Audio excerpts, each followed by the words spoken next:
Greetings.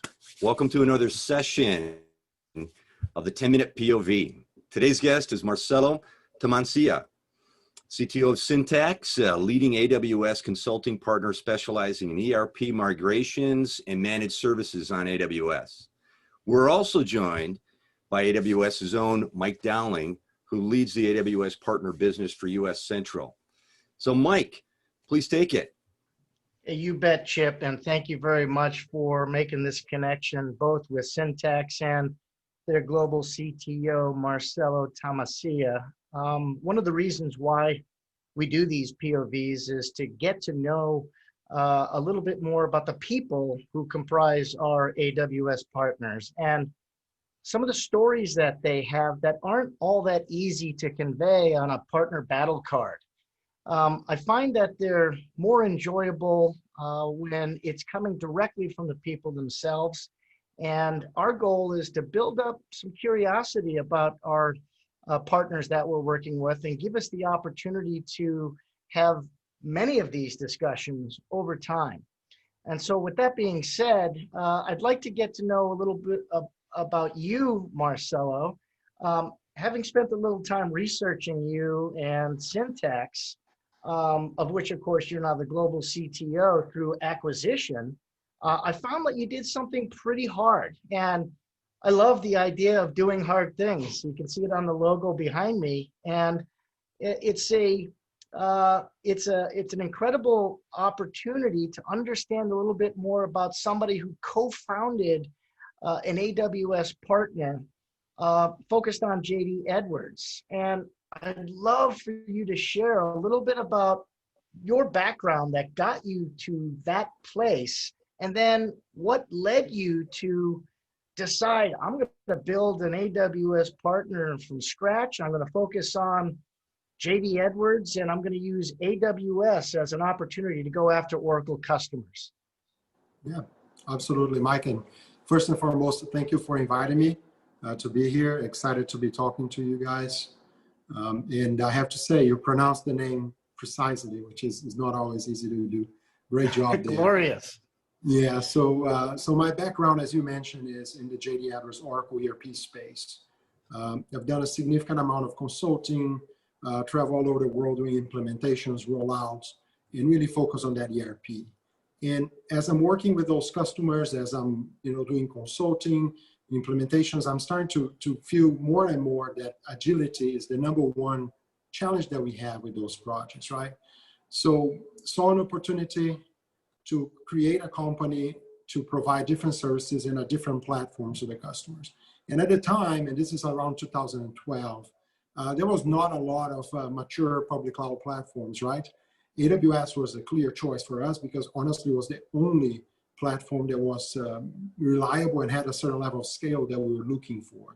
So the decision was pretty easy there. However, for us, what we really wanted to do is keep our focus up the stack, right? We didn't want to manage servers, manage infrastructure. We wanted to manage the ERP, but we needed a reliable foundation, a reliable platform for us to run that ERP, right? So that's why we saw public cloud, and more specifically AWS, as a key path or a key milestone for us to get to the point that we can really focus on the application, which is really what my background was, right? So we partnered with AWS and went to market. And the interesting thing is at Emerald Cube, the company that I started, we never had any servers. So I guess today you call that like born in the cloud or cloud native, right? We're doing that before those names were around. And we were really focused on we're doing everything on the cloud. And we went to market with this offer to take JD Edwards to AWS. And we sold one. And during that sales cycle, we developed a good relationship with the CIO. And after we were awarded the contract, and it was a very competitive deal, I asked him, I said, look, Emerald Cube, we're small, we're 5 guys working from my basement, actually. And, we competing against a lot of different companies. Why did you pick us? And he said, well, no offense, but I really didn't pick you guys. I chose AWS, and you guys are the only ones that I know that actually have the chops with the application layer to bring me there. So that was a bit of a aha moment for us. And that's when we decided to go all in and really start investing in, tools, technology, automation, so we can really, really be more effective and efficient into delivering those experiences for the ERP customers, right? And then pretty quickly, as we start to grow and sign up more clients, we noticed the pattern. As AWS, at that time, 2012, 2013, VPC had just come out like 2010. So there's a lot of things that we take for granted today that didn't exist. So the pace of innovation was very, very, very fast at the time, but some of the things being released were super, super critical for our customers.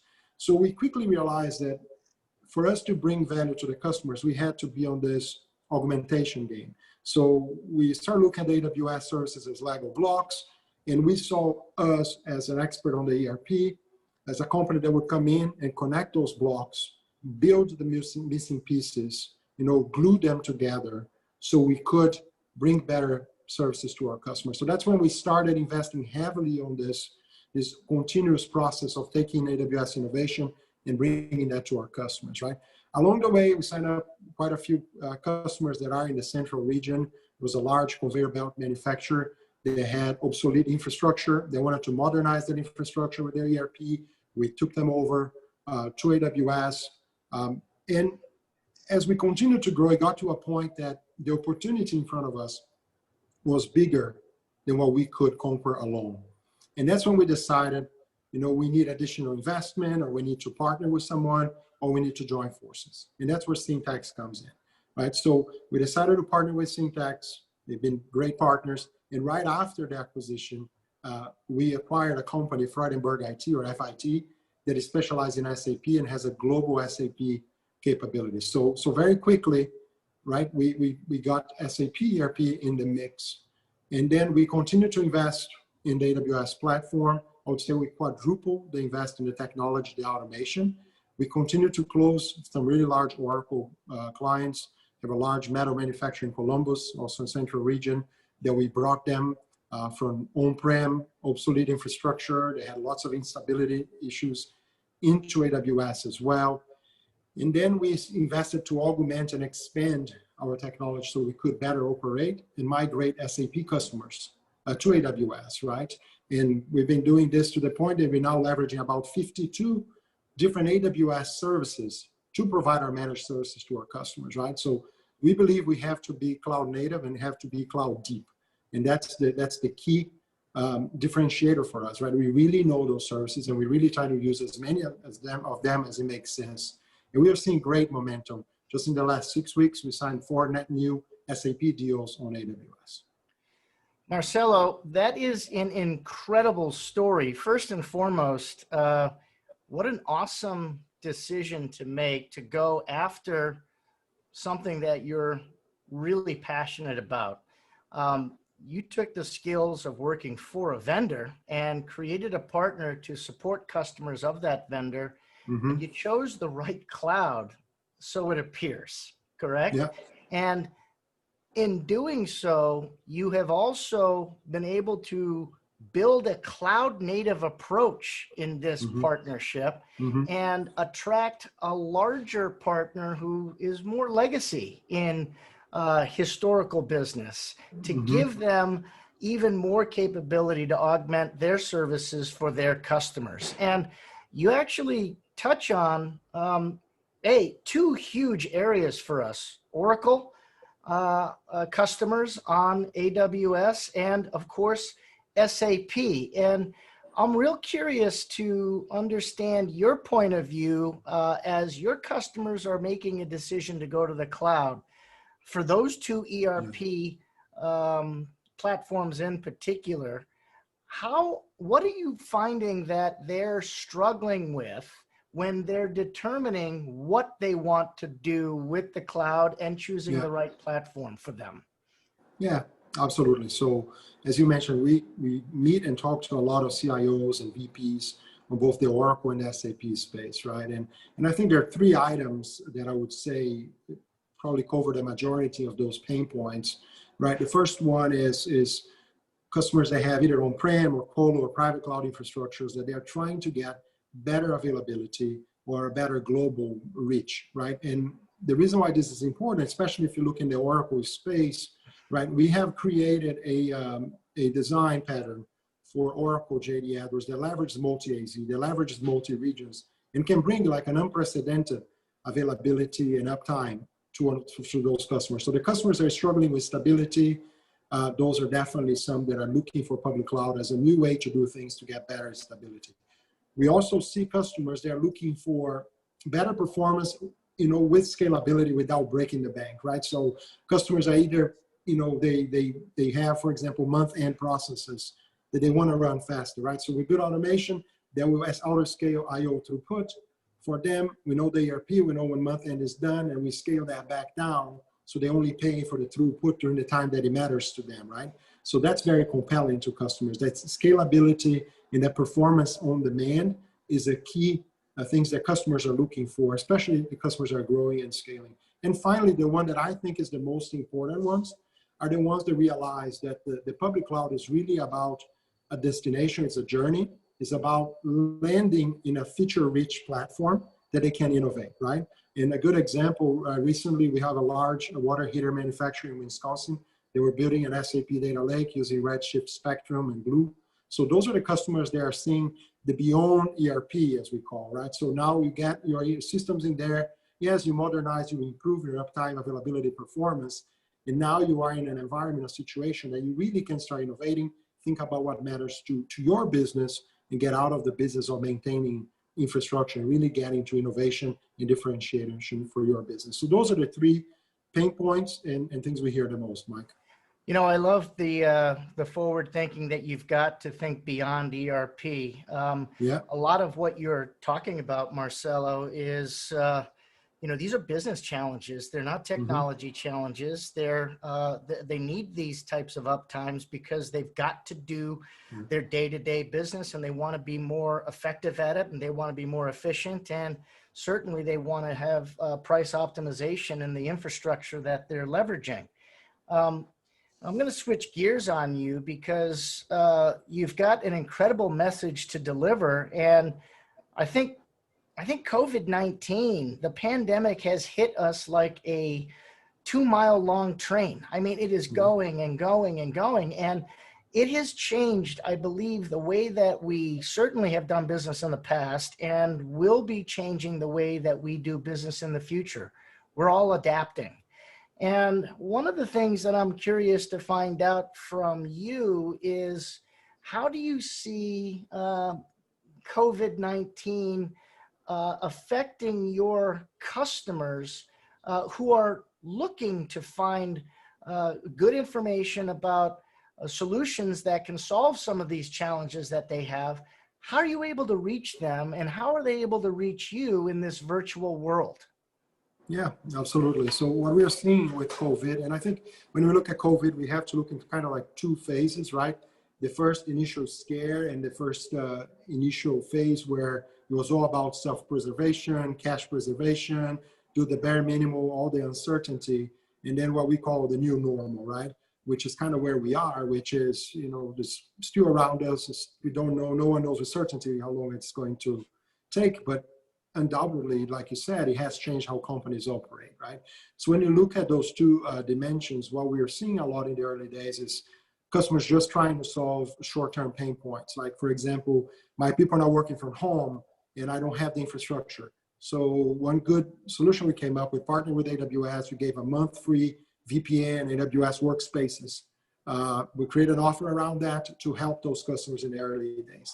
And then more on the later stages, now we have customers, the employees are no longer going to the office and they have infrastructure to operate, and they're starting to be concerned with risks.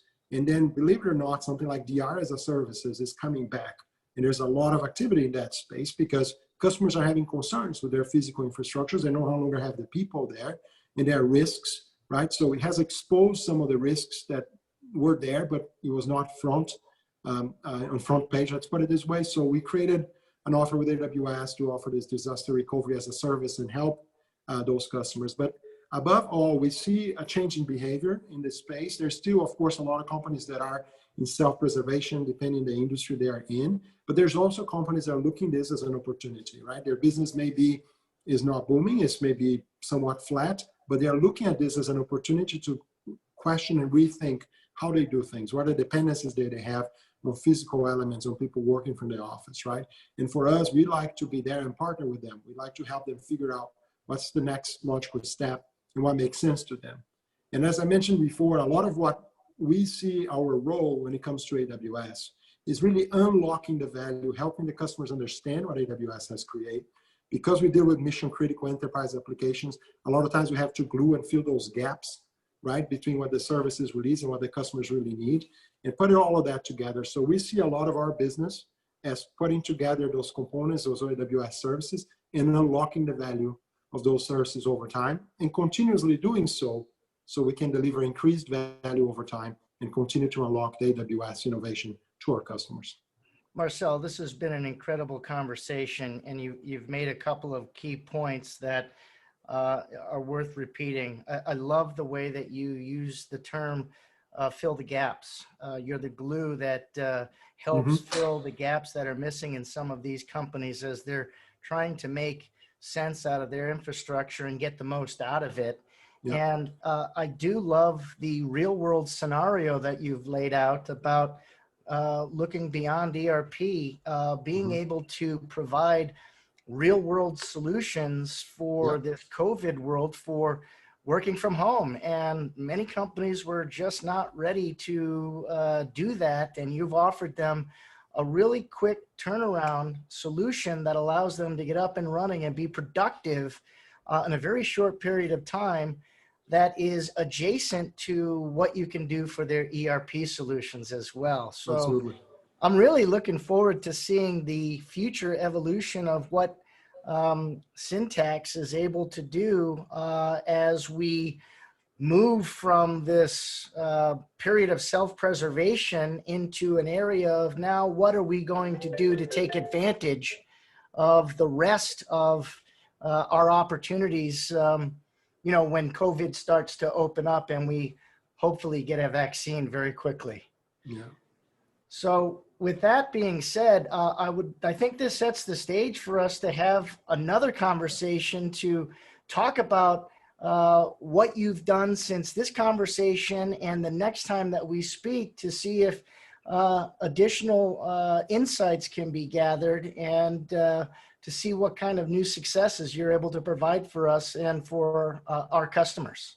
I really appreciate you.